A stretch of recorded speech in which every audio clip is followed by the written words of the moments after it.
hired it's Emil. It's Emil. And he's like, Emil, where have you been? Where have you been? Well, I'm hanging out with the oats. There's some live oats. Me and big oats.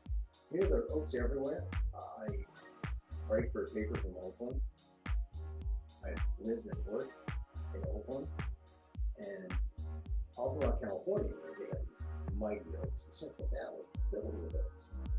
But I have to admit, I never have shared this kind of view of an oak tree until I, am living with them. I mean, proximity to the oak tree. So anyway, I'm here in all places in Texas, and well, first of all, I want to say happy birthday to my late and lamented friend, Prof. Go to the Albert blog at AALBVF.website blog and check out what I wrote about Courtney.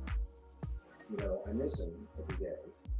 It's been a few years now that he passed away, and it's hard to imagine that he is the only person I know who has passed away from COVID. I mean, I know people have had COVID subsequent to all the vaccines being available. He got COVID before there was a vaccine. He didn't get the vaccine, and that makes it even more of a tragedy. Because the millions of people who died of COVID. Maybe no one. I know people who died during COVID times, but from other ailments, not of COVID. Porky died. The only one I know of. It's ironic that I've been in crowds and I have some sniffles. I tested, I'm negative. And I'm just taking it easy, but I'm thinking about Courtney this week for his birthday. And read the column to see how, even after these last few years, my feelings are still pretty intense about Courtney, what he meant to me, what he did for the Asian American community. And I think that he's getting the accolades he deserves now. Check out the Alder site, which links to a documentary if you missed it in the spring. Photographic Justice, funding the firehouse, Swedish movie space, Chinatown, in New York City. You have to catch it, catch it, screen times. Jennifer Takaki is the documentary film that she announced. Special screenings to celebrate her birthday. And do it, see it, and then as a little snack, catch the Albert blog and repost it. I wrote about Courtney a few years back and the news of his death. There was some memories of Courtney. And also there's a link to a podcast that you can hear my conversation with Courtney about how what I was trying to get to is what he sees. What does Courtney Lee see? What does he think about when he captures an image, captures that thing, that becomes a Courtney Lee photograph? Because that's what a photographer has, right? That's the vision, the eyes. He sees the world in a different way, and maybe today, in honor of our dear friend, we can learn to see the world more like Courtney. So check it out, because I think Courtney he's just this void, this thing that's missing, but that we all adopt Courtney's vision and his approach to the way. Maybe we'll all step up, step forward. Can't replace Courtney, but maybe we could see the world like Courtney Lee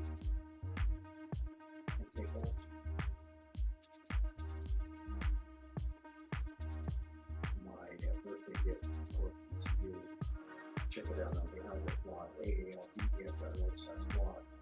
As I mentioned in the last few columns, I'm winding down at Outlet, and the column will still continue in various places where I syndicate the column, but it always had its home at the education. That's going to come to an end at the end of this month's 30th. But I just recount all the kinds of stories, columns that I've written for the next few weeks. And I thought to kick off the September memory lapse. Memory lapse sounds like you should say memory lapse. But to kick off this sort of reminiscing, Corky's birthday, right there, on the best post I think I wrote while I posted for 14 years at Aldo, because he was this unassuming guy. I mean, he was everywhere. And to be a photographer, you've got to be both bigger than life, because you've got to be able to capture it, see it, but you also have to be somewhat invisible. I mean, that's the thing about being a reporter. You are somewhat invisible as you do the thing. And because you want to be at best flyable. At best you want to be a flyable. But you want to be able to observe and witness, and that's one of the crazy things about becoming a journalist.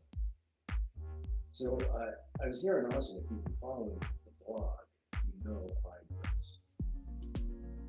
was doing a storytelling thing with my friend Aaron Hughes, who I met in a Mike Daisy storytelling class in online.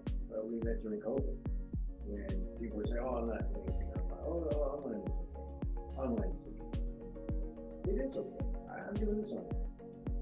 And Aaron and I met, and we were classmates, right? Because we're taking a class from really a man who's regarded as one of America's master mythologists,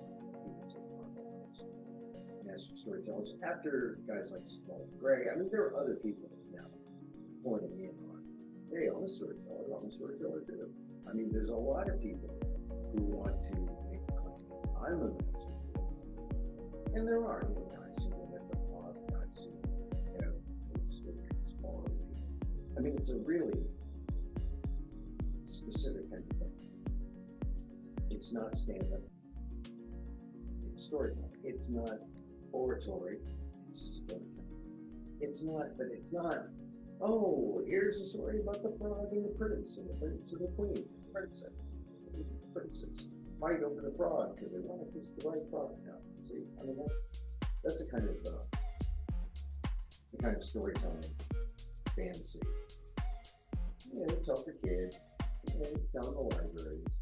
It's nice, but the kind of monologues that make up a Daisy story, or Spalding Gray story, the Spalding Gray sort of a line begins.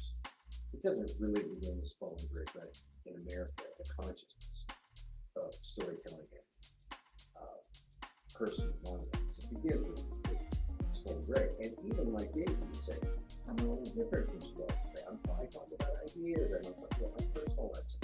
That's not what is personal. But he doesn't. But he does. But see, that's the thing. These are personal stories. We're not going to talk about mythic frogs and princes and princesses. We're talking about a personal life, which is why storytelling is so amazingly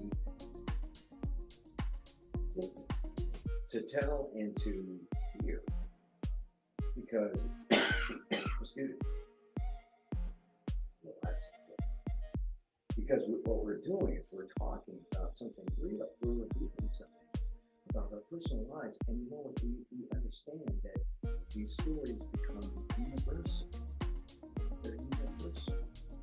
And when you learn about each other, I learned about myself, you learn about you. Oh my God, we can create a better utopian vision of America through story, right?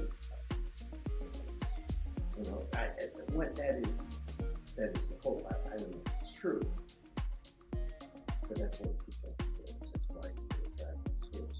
So anyway, Aaron and I, our class, Daisy, or Zoom, we did not Zoom chat to each other during classes, but we would, we would talk out of class, say, hey, what do you think about what happened?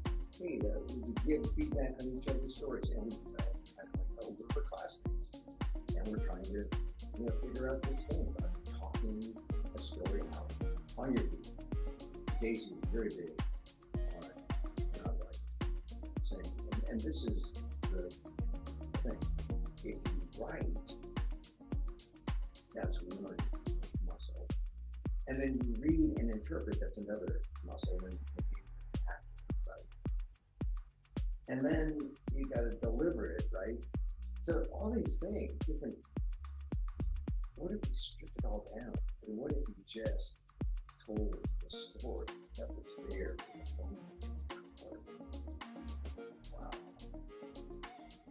It almost sounds like radio in a way, because I'm not doing strip down this time. But that's, and I remember Daisy in his early days would say, well, the kind of people who do this kind of storytelling, they're like, the sales guy, the preacher, the teacher, the people who talk on the feet, they speak extemporaneously, and they talk, and that's what we're doing in not a theater, but it's a theater. But it's not like, it may not be a deus ex machina, there may not be, there are lights, there are the trappings of the theater, because we're talking. Sometimes it's just me in front of the stage. But now the whole idea is that it's not theater. In fact, I did a storytelling show in Austin this week, and someone said, I'm at the theater, he said, and your storytelling, it's different. I said, yeah, look, it's not about, alas, poor Yorick, I do him, I'm not doing that kind of model. I'm not putting the skull and looking at you, right?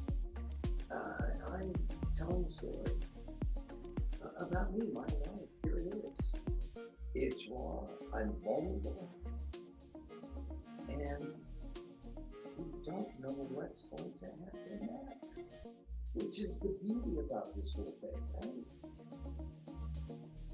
As opposed to theater, where you've got a script and you're preparing for weeks for that stage presence in the moment. It's the same thing, and I talk to actors, it's not it's boring, it's repetitive, and this is why you start liking movies, because you record it cellularly, and there it is, to capture it.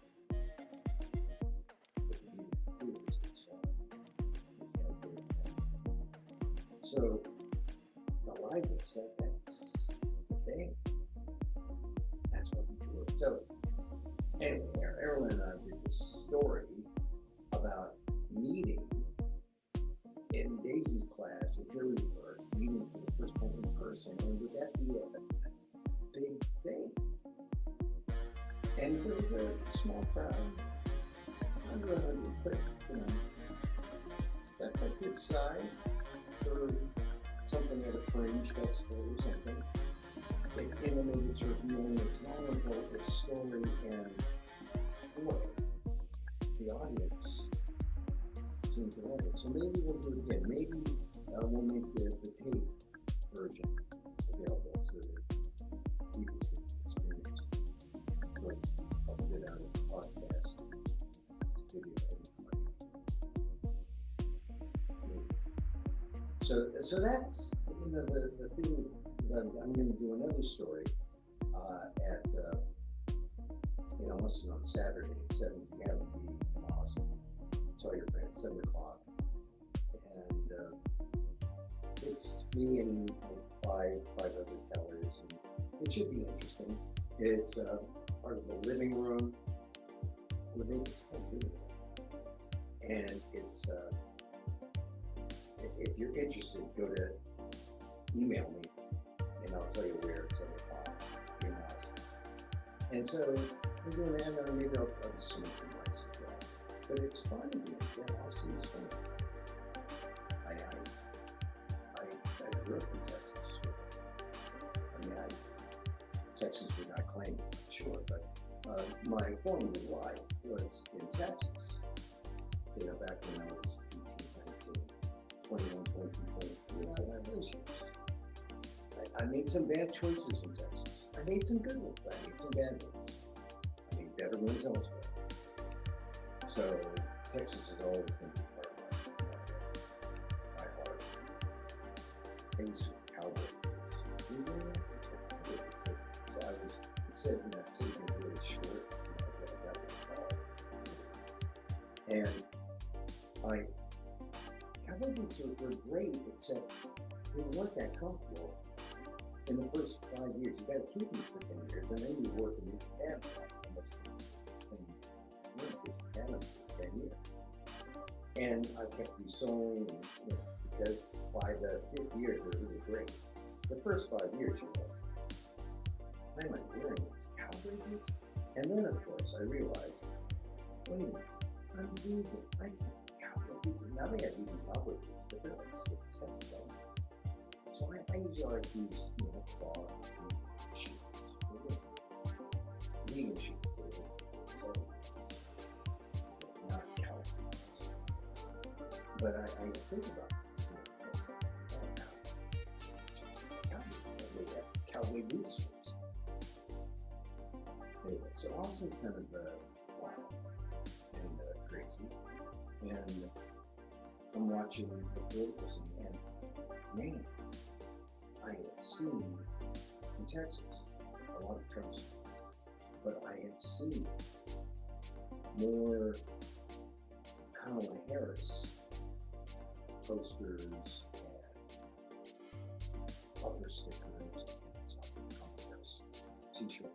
So it's happening. The Kamala Express is moving on. She announced her economic plan. Economic plan is pretty, if you're a small business, she's going to give you a $50,000 protection to start a small business. That will make everyone want more. I know that that's usually what people say when you lose your job and say, well, become an entrepreneur. Okay, I need $50,000 to start a business. Oh, okay. Well, then now it's done. It's going to make all.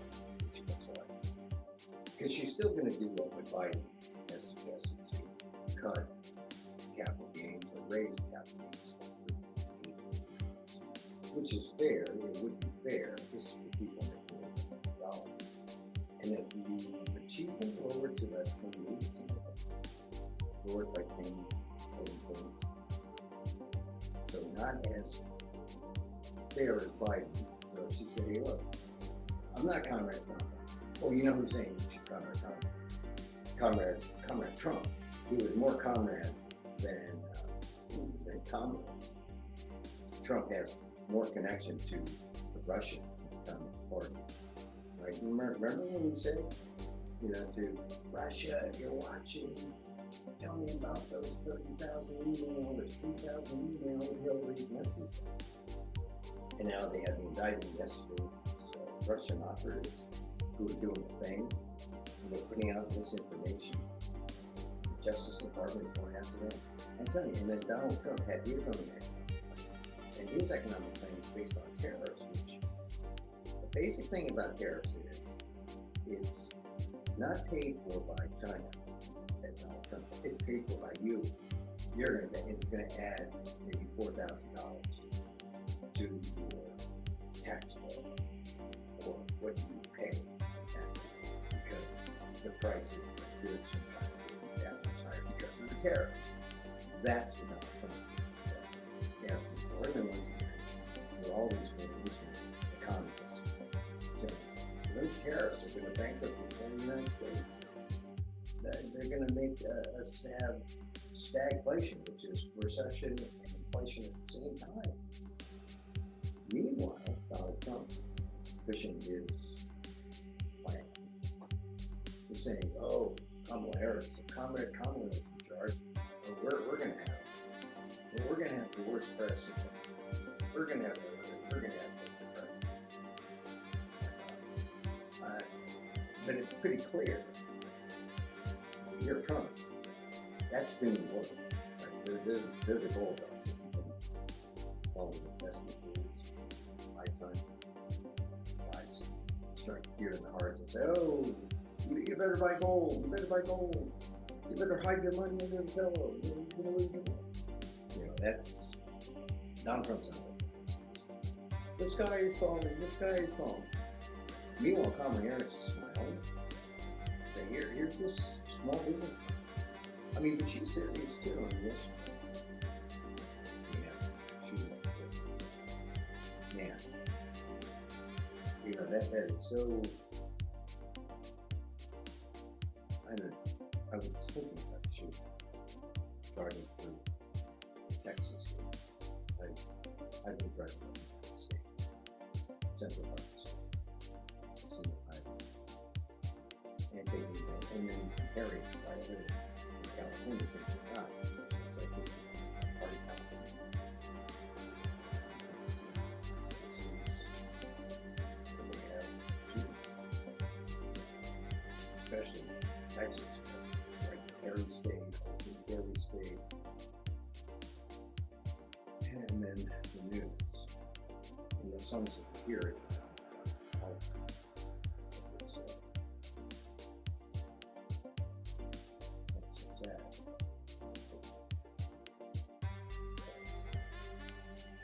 Anyway, so we're talking about politics.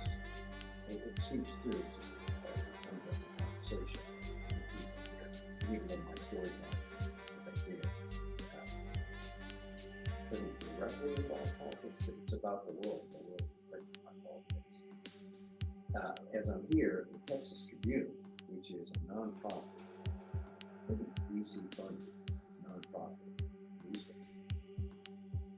website, Texas Tribune, they're having a big investment there. And interesting, Pelosi is here, Liz Cheney, who backed Kamala Harris yesterday. She's here, and it's my friend who is big on this. She calls it the Woodstock of politics in Texas, which I guess it is. It's kind of inside.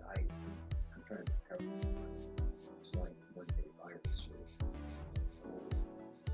and I think that the economy. It should be fun. Texas Tribune, check it out. Texas. If you're not, I think Liz Cheney is speaking. It's really close to speaking. And anyway, my friend's really excited. I cover all this stuff live. These are people coming to the States. And Texas really isn't up for grabs. You know, the word. But there are some key races. Some who's going to be Ted Cruz. All in all, check it out. See what they're saying here about the Republicans. Now that Liz Cheney is coming up with that might be in a very close race. It may make a difference. It may make a difference. All right, I think that's going to be it. I haven't been up for a while. This is Thursday. I don't think Monday, Tuesday, Wednesday, live. But here we are today. Yes. If you're listening, watching, you know, on YouTube, at Emil1, on X, at Emil1, on Facebook, fb.com/Emil,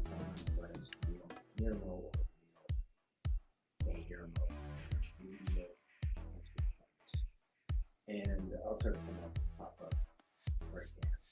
But thank you for listening to me. I don't have all my gear. I'm out sort of traveling. But I have my fancy mixer, my fancy camera, and so we're mobile. Thank goodness for the software, and we have good Wi-Fi, so just going up to that. But and over the internet lessons.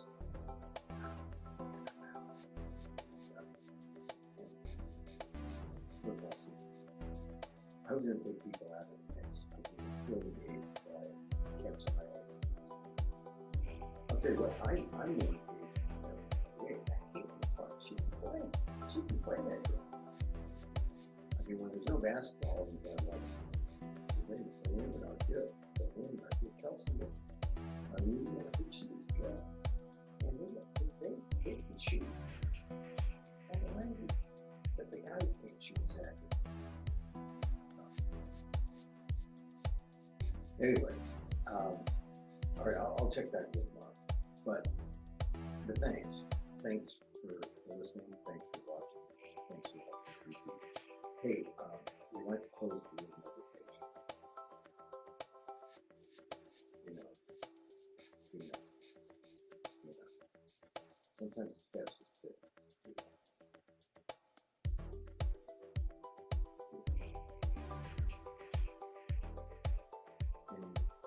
There's just something about I think sometimes getting this, it's like hold it just right after the labs. It's very great people in restaurant.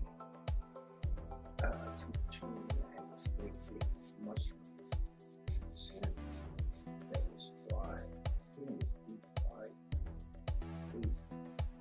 More grease.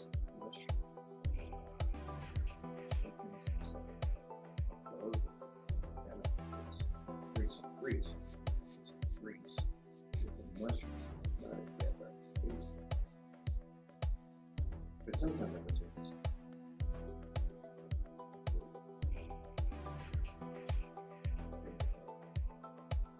And then you might get some.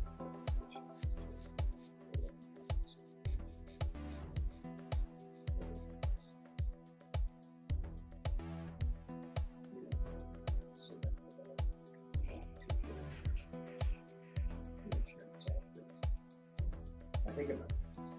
Best definition.